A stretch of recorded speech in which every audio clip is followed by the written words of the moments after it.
Hello everyone, this is Mumbo and welcome back to another episode on the Hermitcraft server. This is episode 108 and today we're starting things off just flying above this familiar area here. This is like the viewing station for our town space. I just thought I'd pop over and check out what we did in the previous episode, which we did quite a lot in the previous episode. We managed to fix up this entire area. This place is now looking good, and we've managed to create the little storage space, old market hall, I guess, down underneath that's filled up with crates and cauldrons and everything like that. And I just want to say thank you for all of your suggestions for future builds in this area. There's a few little details that I'm going to be adding in the next couple episodes, but some of you will be happy to hear that I'm not going to be working in this place in today's Hermitcraft episode. We're going to be heading back over to the gigantic underwater prismarine base because we are going to be working on a farm in today's Hermitcraft episode.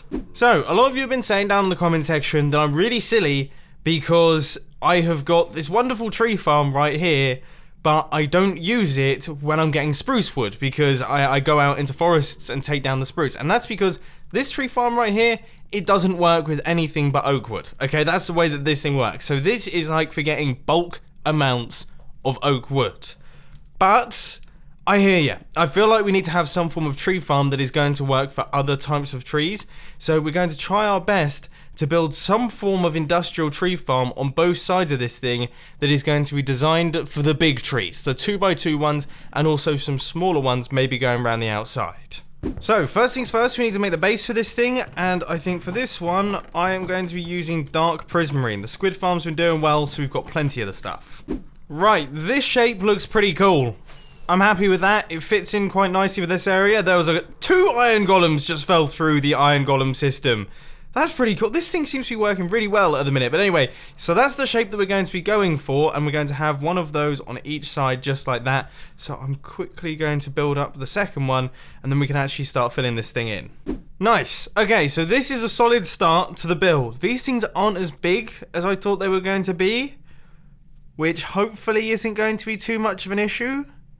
Maybe we could fit 3 trees in there, probably. And then 3 on the other side as well. But inside each one of these, we're also going to need a ton of hoppers. So let's quickly gather up all of those and then start placing in some of the redstone for it. I've spent quite a lot of time here trying to work out how I'm actually going to space out all of these trees, because each one of these trees requires a 5x5 space from the northwest sapling. So if we go into the F3 screen, so we're facing north and then we're facing west. So it's this one right here. But that looked really ugly. So each one of these is going to have a 6x6 space so that these grass blocks are centered. And they're spread out just like this. Now the only thing that I will say is these central ones can't actually have slabs between them because then they look off center. So I'm almost tempted to expand this out a little bit, move this across, and then we can have those central slabs. Yeah, that might look better. Okay, this looks good, but I feel like I've gone a little bit over the top with the sea lanterns, so I'm probably going to tone those down at some point, but this is much nicer. So now what we have to do is actually place in all of the dispensers that are going to be connecting up and bone mealing all of these trees right here, and then we have to hook them up to some form of central circuit. I couldn't help myself, I removed a few, and I don't actually know if it's improved it or not. Oh, it's so difficult. Maybe I should use regular prismarine around the top here. Oh, I just don't know what's going on anymore. I think all the building that I've done over in the town area has completely fried my brain when it comes to building in this sort of style. I don't know what I'm doing. Let's do the redstone. Let's just do the redstone. We can worry about the building later. Now, I've come up with a bit of a wacky idea for how I'm going to do the redstone for this thing. Originally, it was just going to be hoppers picking up all the saplings, but I think I've come up with something cooler, but it is going to involve quite a lot of redstone. So I've just popped over to Tango Tech's base. I hope he doesn't mind, but I'm going to pick up my month's supply of redstone. As always though, this place looks mental. Okay, so here's the wacky idea. To save on the use of hoppers, what I'm going to do is have a floor that I can actually retract out of the way. So all of these sticky pistons are going to be going in here. Now I've had to clear out some water so that we can fit in the redstone, which is going to be the input for this thing. So we're going to have all these sticky pistons here, and then we're going to have a whole bunch of compressed ice, which is going to be going in this area, and we'll be able to retract the floor downwards. We'll be able to retract the floor down, and then that will reveal a water stream which will push all of our items into hoppers which will be underneath all of these slabs. I really like this idea. but it is going to be expensive and very time consuming to build. Which, to be quite frankly honest with you, sound like the hallmarks of a good mumbo jumbo project. So I'm going to try my best to clear out all of this space, fill in all of the redstone underneath the water, which is always pretty tricky and treacherous. Lots of redstone is going to get washed away in the process of doing this, and then we can have ourselves probably one of the coolest industrial tree farms I have ever built. I thought what I'd start off with is actually clearing out all of the area underneath. Now if you're wondering how it works, so we're going to have platforms of redstone on each one of these blocks, and then we have a bunch of observers facing upwards. We then have the sticky pistons, and then we have the ice on top. So those sticky pistons will spit out their blocks. They'll stay up on this level here, just underneath these grass blocks, and then when we want the water to flow through, the observers will fire, grabbing the sticky pistons downwards, which will pull the blocks down, and then the water will flow across. Okay, let's do the other half. Okay, this is looking pretty good. So we have got all of the areas that are going to be for our redstone. So this is where all our redstone platforms are going to be going. So I guess I'll pick up all of this and then we'll build it up on layer by layer, a bit like a cake. We're going to go with the redstone layer, then we're going to go with the observer layer, which we might actually need a lot more quartz for this, and then the pistons, and then of course all the rest of the blocks. Yeah, I expected this. So we've done the redstone, now it's time for the observers, and this is how far we've got with 39. That's quite a lot of observers, because these things use 2 quartz for each one. I'm going to fly back over to the base, but I feel like we don't actually have that much quartz. No, we don't. We've got quartz blocks, we've got a few of those. But no, raw quartz, we definitely don't have enough, even for one side of it. We've got a little bit more in the inventory. But yeah, to do one side, maybe we might be able to pull it off with that much, but we're not going to be able to do the second side. So I think it might be time for a 1-hour quartz mining session. I'm going to dump off all my gear. I'm going to grab my Fortune 3 pickaxe, and then let's do this. But before we do anything, we actually need to get ourselves a Fortune 3 pickaxe. I don't know what else is going on, but I don't seem to have one. So I have now got to wade through all of these books and try and find Efficiency 5, which we've just done, and then Fortune 3, Unbreaking 3, Mending. I think the combination of having an AFK fish farm and then a villager breeder is just awesome. I got all of these from just those 2 things. Right, now we're ready to do this. So in today's super fast time-lapse chat, I'm going to do something very mumbo-jumbo-y, because I'm going to talk to you about something to do with the filming channel, because as you know, I released a new film on the filming channel on Wednesday, and I just want to say a massive thank you for the hugely positive response to it. The comments and everything like that have been, and the likes and everything have been the best I've seen. It's been the most positive response I've seen to a film, I guess, thus far, I would say. So thank you ever so much for that, but I also just want to say that over the past couple months, I've been receiving an increasing number of emails and tweets and everything like that from people who are saying that the films that I've been doing on the filming channel have inspired them to take up photography and cinematography.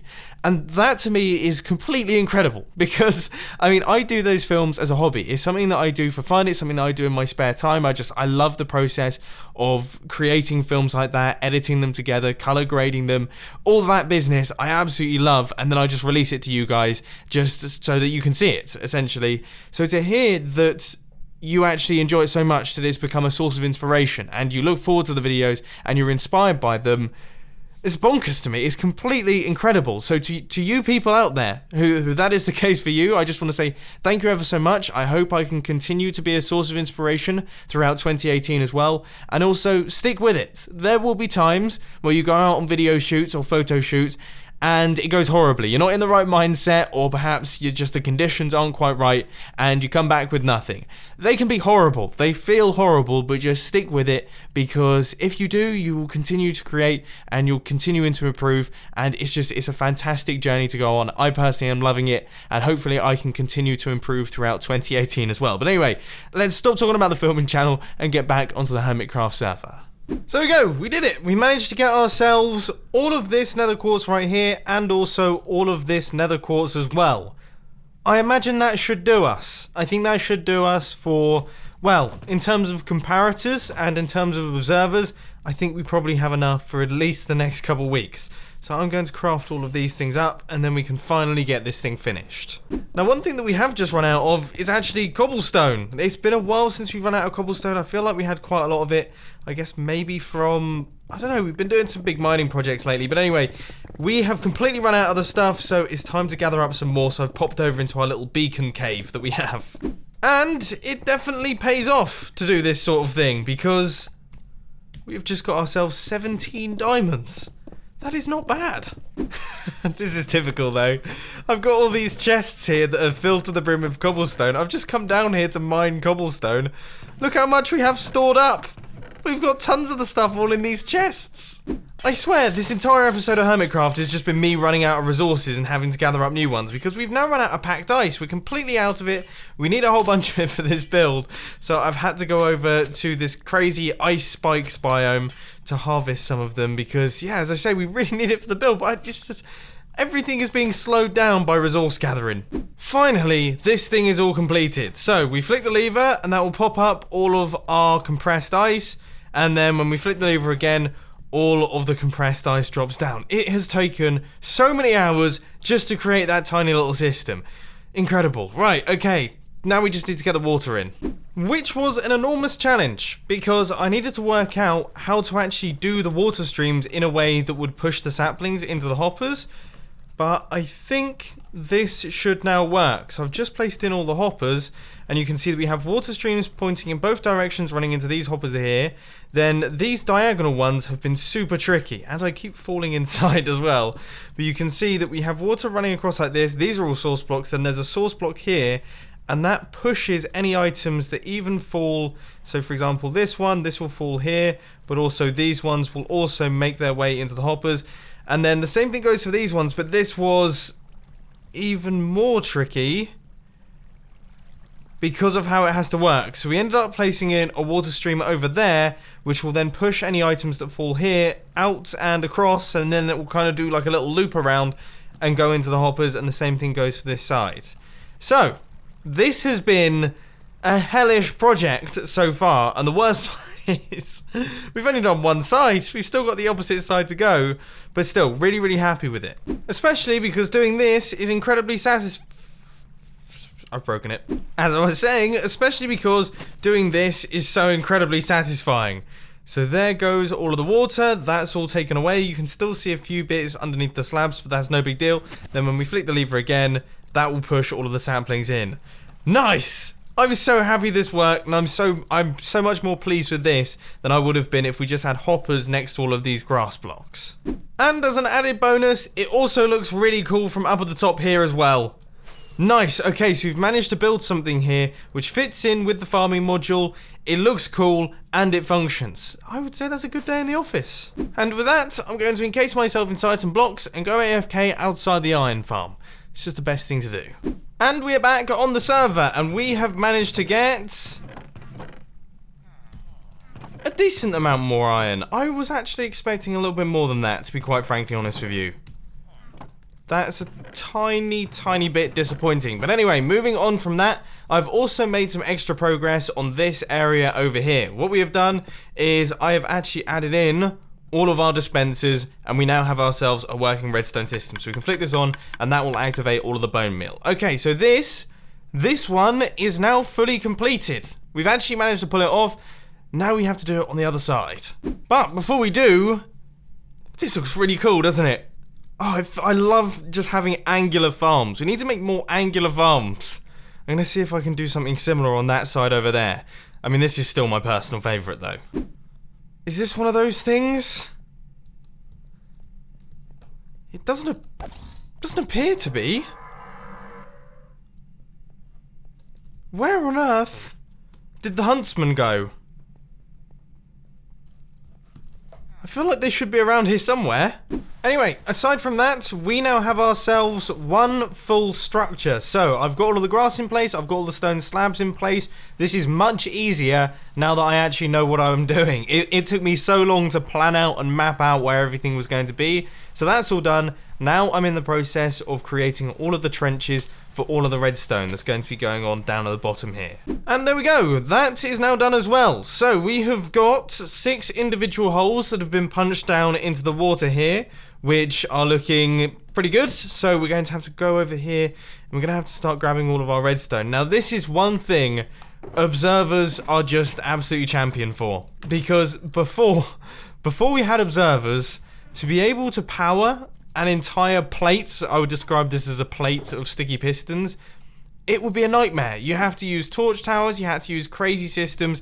It would probably go about 10 blocks down into that water there, and it would have been a monstrous project. But now all we have to do is just place a whole bunch of redstone on the floor and then place observers on top of it, and that will do the trick. And once again, I have run out of cobblestone, but thankfully we seem to have just a mass of cobblestone storage down under the ground here, which should hopefully help us out. That being said, I really should pick up this beacon at some point. I mean, this beacon has just been stranded out here, and I also should have cleared out my inventory. Both those things would have been smart. And we have run out of cobblestone again. Probably should have seen this coming. We've got all of the observers in place. Obviously, the observers, they use 6 cobblestone for each one, and also 1 piece of quartz, 2 pieces of redstone, and then all of these sticky pistons as well require cobblestone too. So let's grab the rockets again and fly off towards that beacon that is off in the distance. This is going to be like an ongoing theme. And you know what? Inventory. Inventory needs to be cleared. There are tons of these guys wandering around. What on earth? Where on earth do they all come? Oh my word, there's one of the huntsmen. Oh, I did not see that guy there. Seriously though.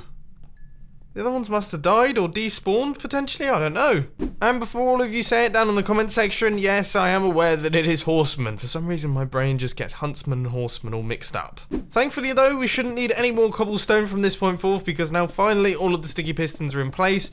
So now it's just a case of placing in all of the packed ice, making sure that this entire area is fully covered up, and then we can start work on the logistics of filling this thing with water.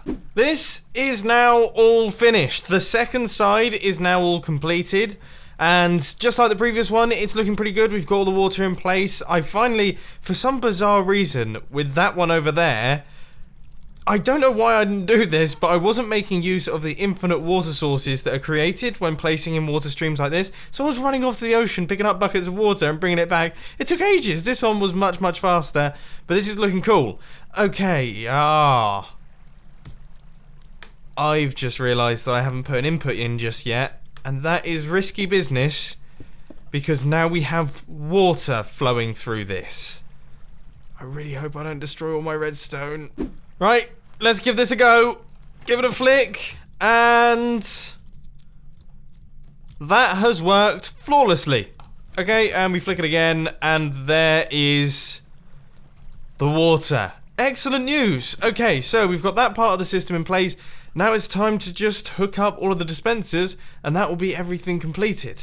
So now that both of these are completed, it's time to do a little bit of work on actually filling them in. So this is going to need a whole ton of bone meal, which we're actually not going to have enough space for. So let's quickly do that, and each one of these dispensers is going to need to be filled, just because that's the way that I like to do things. So that should do the trick, and then gradually as we make our way through, we should be able to make more bone meal and actually have space for it without having to throw things out. Yeah, bone meal is all in, everything is done, everything's been tested, and these things actually work, and they look really, really cool from up at the top right here. In fact, you know what? I think I'm actually going to try my best to take some form of screenshot, and I actually think that that field of view is probably going to do the trick. Nice. That looks really, really good. Okay, I suppose we should do the first actual tree planting in this area. So I'm going to gather up a handful of spruce wood saplings, because we're going to need them, and then we can get down to business on this thing. So here goes. We activate this lever right here, which will activate all of our dispensers, and then we place in the saplings just like that.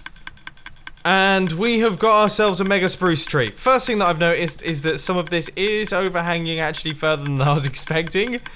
But that's no big deal. That's absolutely no problem. So then all we have to do is take off with the elytra, and we just fly up to the top, land on top of this thing, and then we can mine downwards, which should be pretty simple. And then hopefully all of the leaves will drop their saplings down onto that compressed ice. So now that the tree's gone, I'm actually going to flick this lever right here, and then I'm going to chill out and wait for all of these leaves to despawn, and hopefully we should see just a handful of saplings dropping through into this chest. If we don't, I'm probably going to cry myself to sleep tonight. I'm going to be totally honest with you.